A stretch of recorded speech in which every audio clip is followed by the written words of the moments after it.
I'm so sweaty. Hello, it's me, Carl Welshman, back with a beer review, trying something a little different. We've got the old Northern Monk Wasted.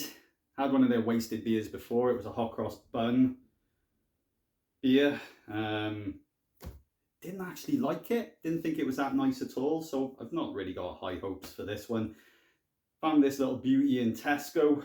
So what we got? Summer Fruit Pale Ale. Stop waste. 1.17 billion worth of fruit is wasted every year. This beer contains real fruit salvaged by surplus to purpose, which would have been thrown away. Each batch will be unique, as different quantities of each wasted fruit varies from each brew. We believe our system is broken, but can be fixed. We believe every single person should have access to food as a human right. I said it before and I said it again. You're absolutely right. Absolutely right. But does that mean that this is going to be a tasty beer, though?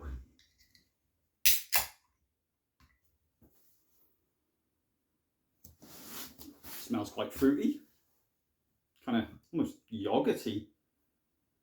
Yeah, really fruity. So let's get this poured out.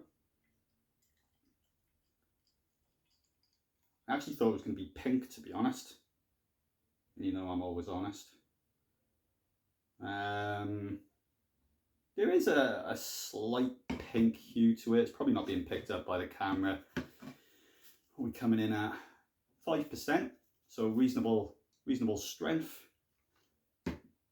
Half a finger head. Does it matter? Nah.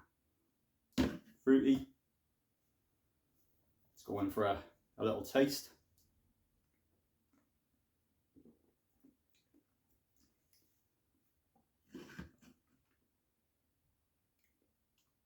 No, it's not doing it for me.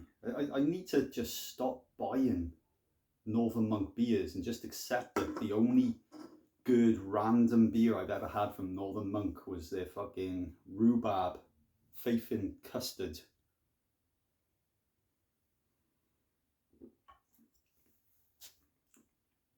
Kind of reminds me of the Rocket Lolly one, where it's almost vomity or something. It's weird. It's like quite a mild beery flavour, really bready again, and then like just a kind of a hint of fruit at the back.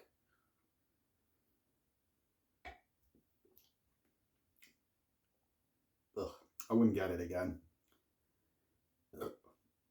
I mean, I completely agree with what they're trying to do. I think it's amazing. I think it's a really, really brilliant thing, but I'm not going to be in a massive rush to go out and buy this because it just doesn't taste very nice to me. It's just personal preference.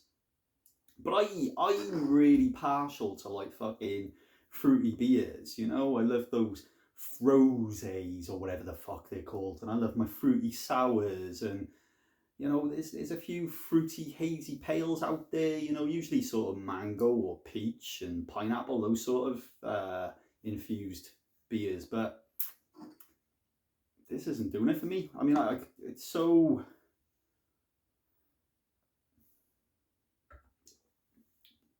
nondescript. I mean, if I didn't know that it was a fucking summer fruit flavour in there, I wouldn't even know what I'm drinking. It's like somebody just put some sort of a little bit of cordial in, like a little hint of cordial. It's like something I used to do when I was a kid in Weatherspoons, where I used to just fucking sit there and we'd sit there all together, me and my mates, and we'd just chuck all of the different dregs of drinks into a glass and then all have some at the end. And it was just nondescript. You didn't know what you were drinking, and this kind of feels like that for me. So I think it's absolutely perfect for situations where perhaps maybe your pop vinyl figures, your collectible figures have come to life and are trying to insert themselves into your rectum. You don't know how you got into the situation, you don't know how you're tied up, or how you got tied up, I should say, how the pop vinyls are actually doing this, why they've become sentient. There's just no reason for any of this to happen. What you do know is, though, that you've got a particularly dry throat and you're not actually fussy what you're drinking, and then you reach into your bum bag somehow, pull out your tin of wasted summer fruit pale ale, drink it, situations averted, you go back to bed and it's all good. Only to find that your fucking anus is just rammed full of about 25 pop vinyl figures, and that you have to explain to the hospital how it happened. And are they going to believe that these creatures became sentient and climbed their own way up your ass? No, very unlikely. Northern Monk, the statement and what you're trying to do, I can't fault you. I think it's great, and I think some people are going to like it. Maybe it's just Northern Monk beers in general I'm just not a fan of. I think I've yet to actually just try their standard hazy pales and their standard beers. But these sort of ones just not working for me. So with all that in mind, I'm sorry, Northern Monk, but you get a 5 out of 10 from Carl Welshman on this one. 5 out of 10. It's been a really awkward video to record because I'm sort of cramped up behind a tiny table because my usual recording spaces are not accessible, I should say. Yeah, not accessible. Anyway, thanks for watching. Have a wonderful day. If you liked the video, give her a thumbs up. Maybe tell your friends about it. So you've seen some dickhead doing some beer reviews, and he's not pretending he's an expert or anything. He's just gonna talk about the beers he likes and tell you whether he likes them or not. If you don't like the video, don't give it a thumbs down. Come on, we're all friends, yeah. We're all friends. Please.